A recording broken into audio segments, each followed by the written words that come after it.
ఈ చిత్రంలో పాత్రలు, సన్నివేశాలు కేవలం కల్పితం మాత్రమే, ఎవరిని ఉద్దేశించినవి కావు.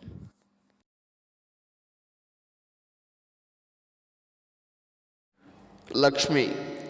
వస్తున్నది కలియుగం. కలియుగంలో ప్రజలంతా పాపాలతో నిండి ఉంటారు. కలియుగంలో ప్రతి మనిషి పాపం చేస్తాడు. తల్లిదండ్రులను కూడా ధనం కోసం చంపే రోజులు వస్తున్నాయి లక్ష్మి. అలాగే ఆస్తుల కోసం వివాదాలు ఆడుకునే సొంత అన్నదమ్ములు అందరూ కలియుగం మొత్తం పాపాలతో నిండిపోతుంది. ఆ పాపాలన్నిటికీ లయకారుడు తనే బుద్ధి చెప్తాడు. కలియుగం వస్తుంటే కలియుగ రక్షకుడు లయకారుడు వాళ్ళందరి పాపాలు వనుస్తాడు.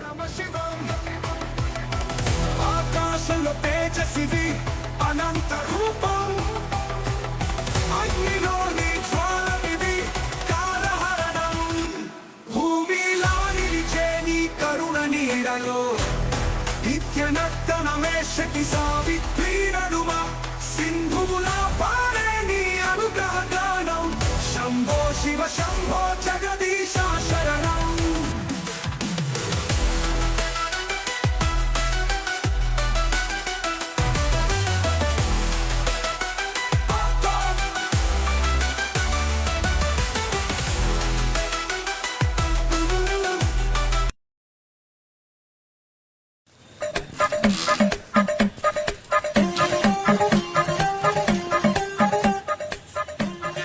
Hello sir.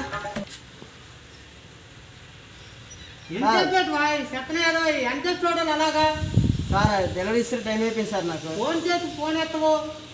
ఫోన్ చాలా ఫోన్లు చేస్తాను, నేను కొంచెం ఇదైపోయింది సార్. మేము ఇక్కడ వెయిటింగ్ చేస్తాము కదా. క్షమించండి సార్. సరే సరే రా లోపలికి. తెచ్చింది కాక ఇన్ని తిట్లే. ఎంతగాని చేస్తాను, ఎంతమందికి ఇస్తాను. ఎంత పని చేసి తిట్లు తినడం నా వల్ల కాదు. ఈ ఉద్యోగం మానేస్తాను నేను.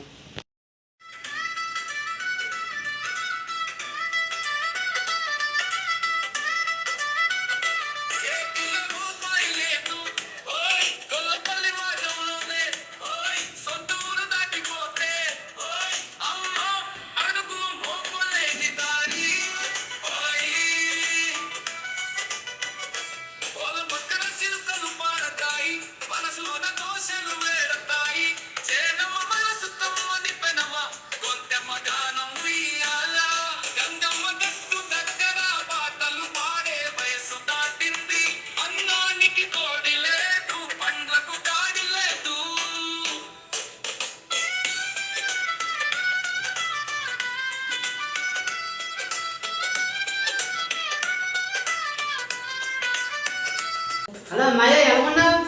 ఎలా ఉంటావురా బాబు? ఈ మధ్య ఉద్యోగం కూడా మానేశాను కదరా. ఏటైంది? ఏట్రా ఇంటింటికి పట్టుకెళ్ళి సైకిల్ తొక్కుని ఆవకాయనగా అవన్నీ ఇచ్చిగా తిరిగి నేను తిట్లు కాస్తాను వాళ్ళతో. అంత తప్పేడు చేశారా?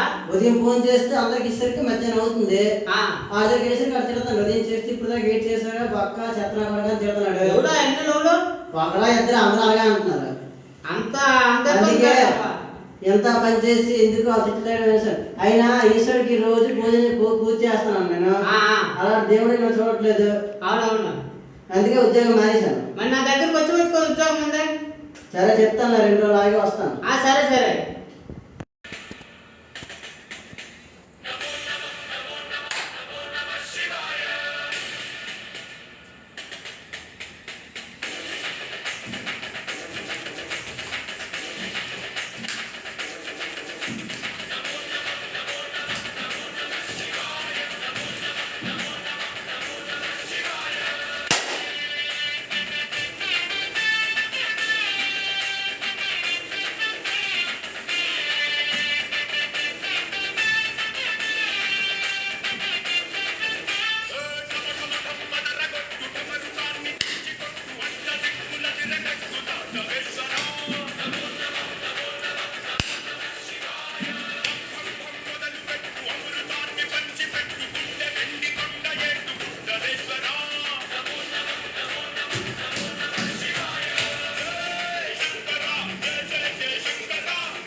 శివయ్య, పుట్టిన కాంచి నేను నిన్నే ముక్కున్నాను. నాకెందుకు ఈ బాధ పెట్టావు? చదువుకున్నాను, ఒక్క ఉద్యోగం మాకు చూపించు. నాకు ఈ పేదవాడి కష్టం తీర్చు. జై బోలో శంకర్ మహాదేవ్కి. ఎన్నాళ్ళు ఇలా కష్టపడాలి నేను. ఏదో రకంగా నాకు ఉద్యోగం చూపించు తండ్రి. జై శంకర. హలో హలో, చెప్పండి ఎవరు? ఏంటి, మీకు ఓ లాటరీ తగిలిందండి. మీరు సూపర్ మార్కెట్కి మేనేజర్ అయ్యారు. నిజమా? అవునండి. ఎల్ షాపింగ్ మాల్కి మీరే యజమాని అయ్యారు. ఇది మీ తాతగారు అప్పట్లో రాసిచ్చిన ఆస్తి ఇప్పుడు మీకే చందని అని చెప్పారు. ఎంత మంచి శుభాలు చెప్పారండి మీరు. అవునండి, ఈ రోజు నుంచి మీ కష్టాలు తీరిపోతున్నాయి. Thank you sir. ఓకేనండి. అయ్యా శివయ్య, నా మొర ఆలకించావా? ఇన్నాటికి నా బాధ ఆలకించి నన్ను మంచి దారిలో పెట్టినట్టుకు. కానీ మొత్తం నాశనం చెయ్యాలి. ఇండియా మొత్తం తగలబడిపోవాలి. వైరస్, క్యాట్ వైరస్, పిల్లి నుంచి వచ్చే వైరస్. ఇలా ఆ పిల్లిలో ఇంజెక్ట్ చేసి ఆ వైరస్ ని ఇండియా పంపిస్తా. దెబ్బకి ఇండియా మొత్తం పోతారు. ఎవ్వరొచ్చినా కాపాడలేరు. మా చైనా మీద పడతారు కదా ఇండియా వెదవలు, వాళ్ళందరూ వైరస్తో చచ్చిపోవాలి. చచ్చిపోతారంటే డెలివరీ బాయ్ నుంచి ఒక సూపర్ మార్కెట్ మేనేజర్గా ఎదిగిన మన దామోదర్ చూడండి.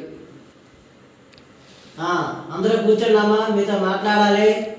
నేను ఈ కంపెనీకి మేనేజర్గా వచ్చాను కొత్తగా. మొత్తం మీరు ఎంతమంది?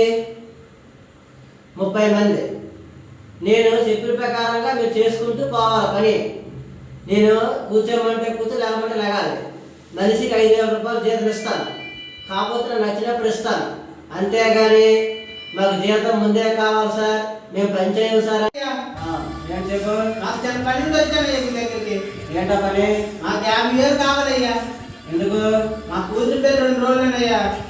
50,000 కావాలా? అవునయ్యా. ఇస్తాను. కాకపోతే చెప్పండి అయ్యా. నువ్వు చేసిన అన్నాలు నీకు జీతం నేను ఇవ్వను. సరేనా? సరేనయ్యా. సంతకం పెట్టు. సరే, ఎక్కడ పెట్టాలి?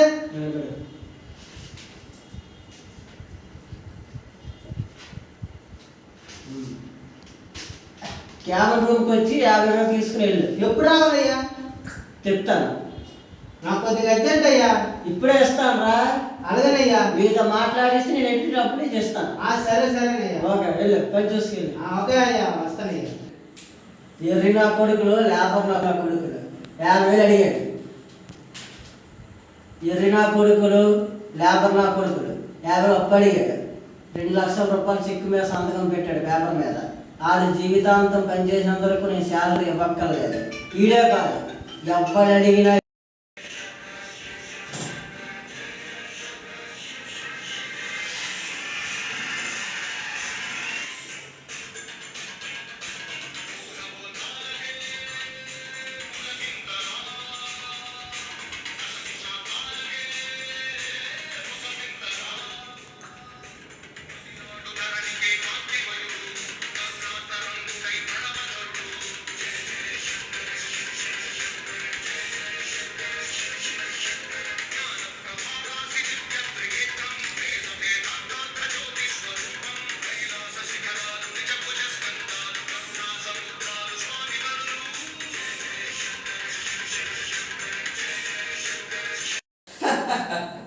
బాబు బాగున్నావా?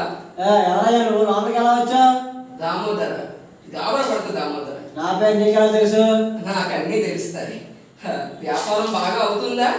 అవన్నీ నీకు ఎందుకయ్యా? అవన్నీ నాకు ఎందుకులే కానీ నువ్వు చేస్తున్నది మాత్రం పాపాలు చేస్తాను. ఆ విషయం చెప్పడానికని నేను నీ దగ్గరికి వచ్చాను. అదే మనం చేస్తున్న పాపాలన్నీ పైవాడు చూస్తాడంటారు కదా, అలాగే ఒకప్పుడేమో పేదవాడిగా ఉండే నీవు ఒక్కసారిగా డబ్బుని మదముకొచ్చి డబ్బుని ఇంటికెక్కి ఆ డబ్బు అహంకారంతో ప్రజల్ని అమాయకులు చేసి ఆడుకుంటున్నారు కదే. ఏం మాట్లాడుతున్నావు నువ్వు? బయటికి పదా ముందు నువ్వు. వెళ్తాను, బయటికే వెళ్తాను. నువ్వు చేస్తున్న పాపాలన్నీ నీవు ఇష్టమంటివి నీ శివయ్య. ఆ శివయ్య కూడా నువ్వు చేస్తున్న పాపాలు చూసి నీ కంఠం తీద్దామని అనుకుంటాడు. కానీ ఎంతైనా ఆయన భక్తుడు కదా, ఆయనే వచ్చి నీకు బుద్ధి చెప్దాం అనుకుంటాడు. కానీ ఏం చేస్తాం? ఈ మధ్య నీకు అలవాటు అయిపోయింది దేవుడి పేరు చెప్పుకొని వచ్చి అడుక్కోవడం. నాతో పరాస్యాలు ఆడే ప్రతి ఒక్కడు కూడా హాస్యం లేకుండా పైకే వెళ్తున్నారు. నీకు ఇంకా అర్థం కాలేదా? అర్థం అవుతాయి, నెమ్మదిగా అర్థం అవుతాయి. నేను ఇక వచ్చాను కదా, నీ వ్యాపారం బహుగా దూసుకు వెళ్తుంది. శుభం భూయా. వస్తా చెప్పడానికి వచ్చాడు పెద్దగా చేతులు మళ్ళీ. అయ్యా ఏంటి ఎక్కడికి వచ్చా? పరాపిసి మన కొట్టంతా కాలిపోతుందయ్యా. ఏంటో నువ్వు అనేది? మనుషులు కూడా కనబడట్లేదు అసలు ఏం చెప్తున్నారు నువ్వు? నిజమేయ్యా, చూడు వచ్చి. రే 3 కోట్ల సరుకురా, గొడవ మొత్తం కాలిపోతుందా? కాలిపోతుందయ్యా. రే ఎవడరా చెప్పాడు? నిజమేనయ్యా. అయ్యయ్యో రే, నా కుట్లు కాపాడండి అన్నాడు. రే ఏం చూస్తున్నా నేనే ఆపండా? అయ్యయ్యో నా గొడవ మొత్తం కాలిపోతుంది. రే ఎవరన్నా చెప్పాడు? అయ్యయ్యో 3 కోట్ల సరుకంతా పోయింది. రే ఎవరన్నా చేసింది? రే సరుకు మొత్తం కాలిపోయిందిరా. అయ్యో అయ్యో అయ్యో అయ్యో ఎవరు చేశారా ఇది? అయ్యో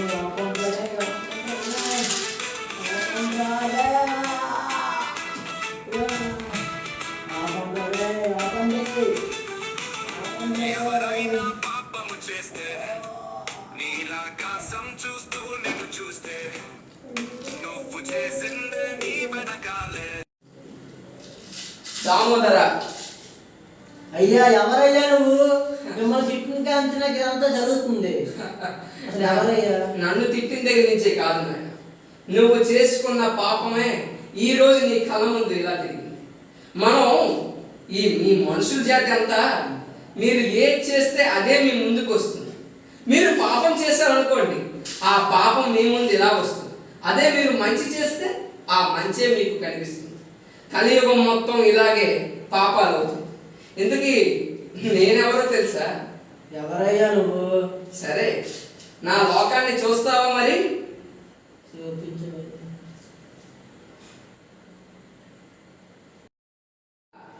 ఇదే నా లోకం. ఎక్కడి నుంచే మేము మీ పాపాలు పుణ్యాలు అన్నీ చూస్తూ ఉంటాం. అయ్యా పరమేశ్వర, శివ నన్ను క్షమించు. తెలుసుకోలేకపోయాను, నన్ను క్షమించు దేవా. నీ మొత్తం ఏంటంటే పేదవాడిగా ఉండేటప్పుడు మమ్మల్ని తలుచుకుంటారు. అదే డబ్బు మీ ఒంటి మీదకి వచ్చేసరికి దైవనామస్మరణ మరుండదు, ధననామస్మరణ. కలియుగంలో ఏమైందో తెలుసా? మీ భూలోకం మొత్తం మేము చూస్తున్నాను. ఆస్తి కోసం సొంత తల్లి తండ్రిని చంపేశాడు ఒక మూర్ఖుడు.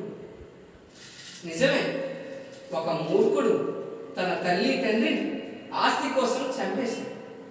ఇలా జరుగుతుంది కలియుగం. అందుకనే ఎదుటి దేశం నుంచి ఒకడు ఈ దేశానికి ఒక వైరస్ సృష్టించబోతున్నాడు. ఆ వైరస్ని ఆపడానికి కలియుగం మీరు ఎన్ని పాపాలు చేసినా మనం కాపాడే బాధ్యత మాది కదా. మీరు పాపాలు చేసినా ఏం చేస్తాం? కాపాడాల్సిన బాధ్యత మాది. అందుకే కలియుగం అంతవ్వకుండా నేను మిమ్మల్ని కాపాడడానికి వచ్చాను దామోదర.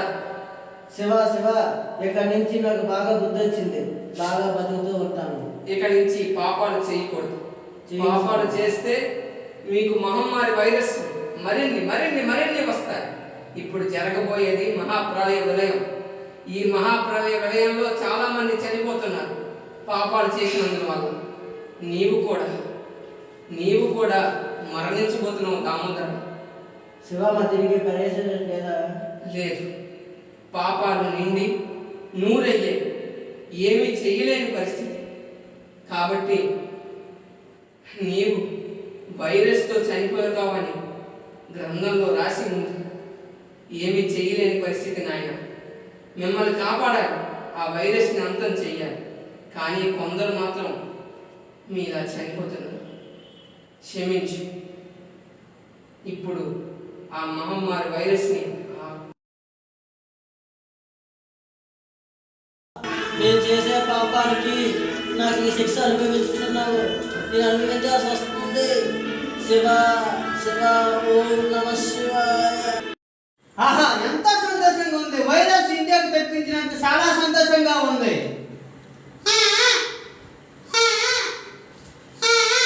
మూర్ఖుడా, మూర్ఖుడా, ఎవరు మీరు? భూత ప్రళయకారుణ్ణి. అయితే భూతనాథులందరికీ, ప్రేత పిశాచాలందరికీ నేనే అధినాయకుణ్ణి. అయితే ఏంటి? సర్వలోకాధిపతిని, పరమేశ్వరుణ్ణి. ఈరోజు నా కలియుగ ప్రజలందరూ మరణించడానికి కారణం నీవు. నీ వైరస్ అంటించావు. నిన్ను అందుకే నేను కైలాసంలోకి తీసుకెళ్ళిపోతున్నాను. నేను అంత అవకాశం ఇవ్వను కదా. ఇవ్వవా? ఇవ్వవు? ఎవరు? ఆహా, చూసుకుందాం. పరమేశ్వరుడితోనే విలేకరాలేదా? అయితే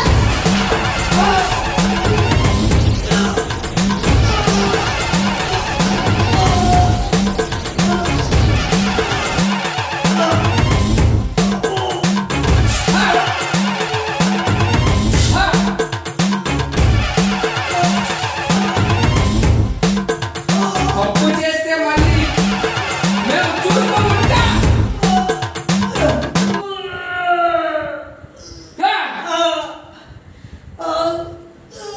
నేను మూడో కన్ను తెచ్చానంటే